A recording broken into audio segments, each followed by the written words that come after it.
Welcome to the jungle, Bengals fans. I'm Kyle Phelps, and it has been a wild ride, man. Obviously, free agency hasn't ever really over, so, I mean, when do you really come out with this video, right? Basically, all of next year's unrestricted free agents will be available to sign starting next year, but the big waves of free agency generally take place over the first 2 weeks of the opening of the new league year. So we're about 2 weeks in now, and I'm going to start shifting in draft coverage soon. So I figured I'd take a look at where the Bengals stand after the big major waves. But before we jump into that, I'd just like to ask that you like the video and subscribe to the channel if you're enjoying the content. It really helps my channel grow, and it helps you know when all of my content comes out.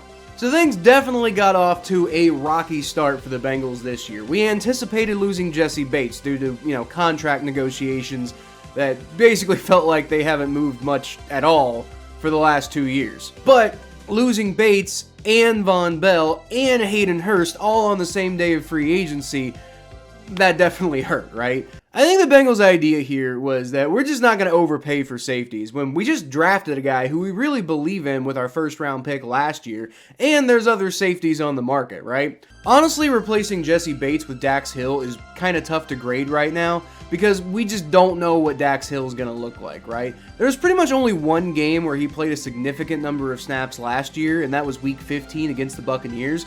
And he graded out pretty average in that game, right? Much better against the run than against the pass. But I also think it's worth pointing out that, that's the only time we've really seen much of him, and it was his rookie year, so, maybe there needs to be a little bit of adjustment time. There probably does, right? So I'm going to call this a C+ for now. I see the potential, and I like Dax Hill's potential. And I definitely like not adding the $9.5 million that the Falcons are paying Jessie Bates this year. But at the same time, if Dax ends up being bad, then maybe that $9.5 million looks like a steal for Jessie Bates, right? The Bengals also ended up bringing in former Super Bowl champion safety Nick Scott. I assume to replace Von Bell, right? From a personal standpoint, I'm absolutely devastated about this whole series of events because Von was my favorite player on the team ever since that absolute smackdown that he laid on Juju Smith-Schuster that signaled the rise of the Bengals and the fall of the Steelers. And what a fucking legend, man. I love that guy. But I'm not going to lie, I definitely think the Bengals upgraded here in many ways. In terms of relative athletic score, Scott's in a different stratosphere than Von Bell. Like, it's not even close.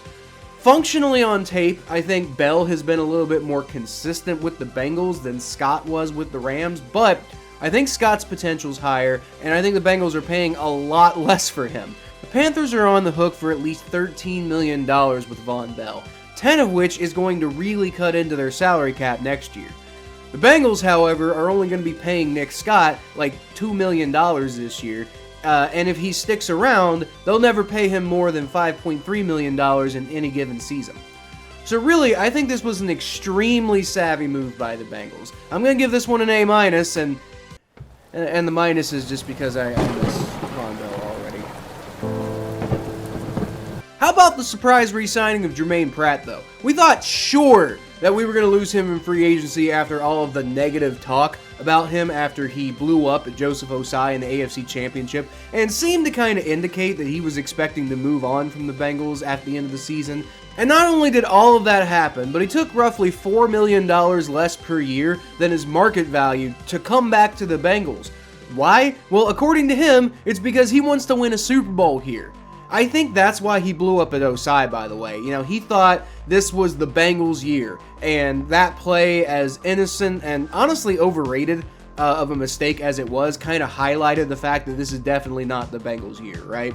In the moment, he thought he wasn't going to be with the Bengals next year, so yeah, heat of the moment and all that, but he did apologize to Joseph Ossai, and he kind of made a public apology and everything like that.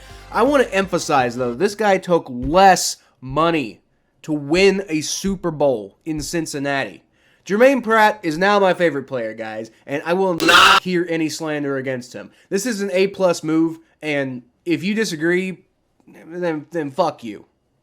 All that isn't to say that the Bengals didn't fumble a little bit in free agency, though, right? Like, losing Samaje Perine definitely wasn't well received, especially by the fan base. Not to mention, even though I personally advocated for potentially moving on from Samaje Perine, I also said that with the caveat that they restructure Joe Mixon's contract.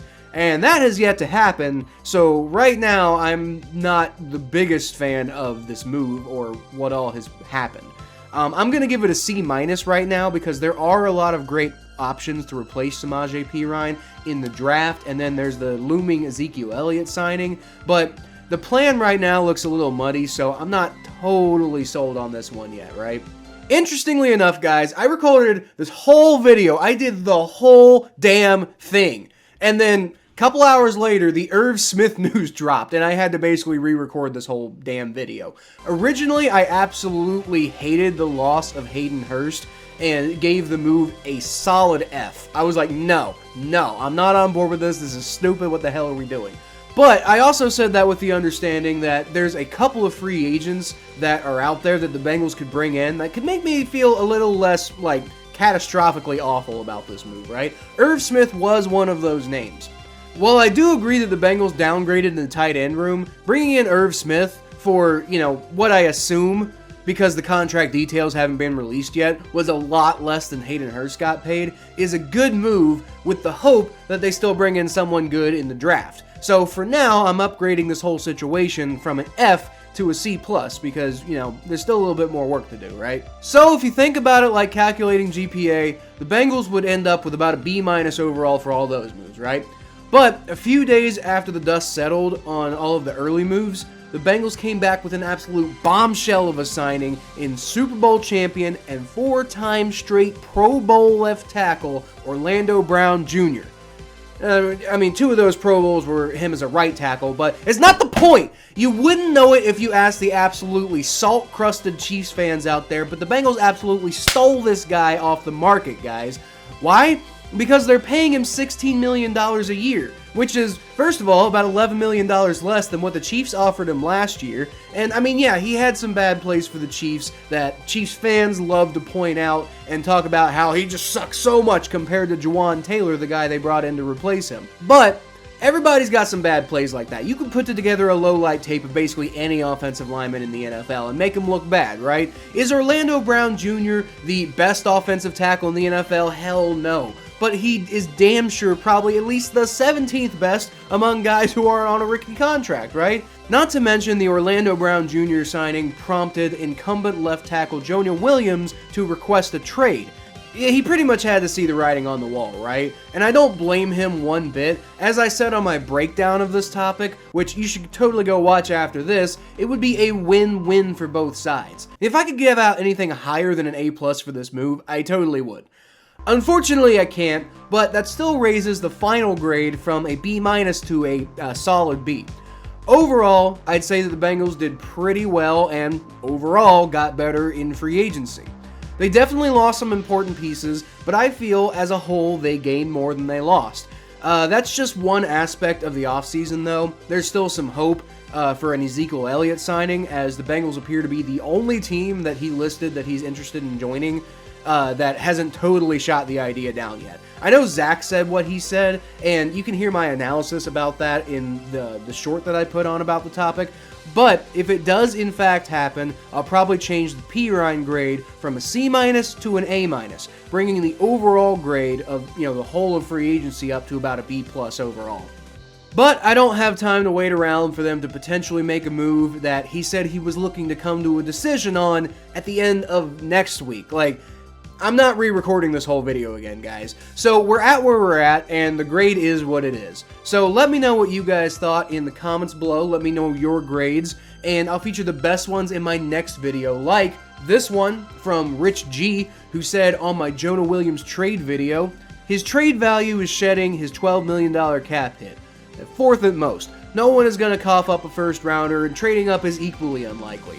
And yeah, it's probably pretty unlikely, Rich, but I think mostly it's unlikely because it just doesn't seem like a move the Bengals would actually make. The Bengals aren't really big fans of trading up in the first round. The rest of what you said, though, I totally agree with that. I don't think the Bengals would settle for less than a fourth, considering the potential compensatory pick that they could get next year by letting him walk.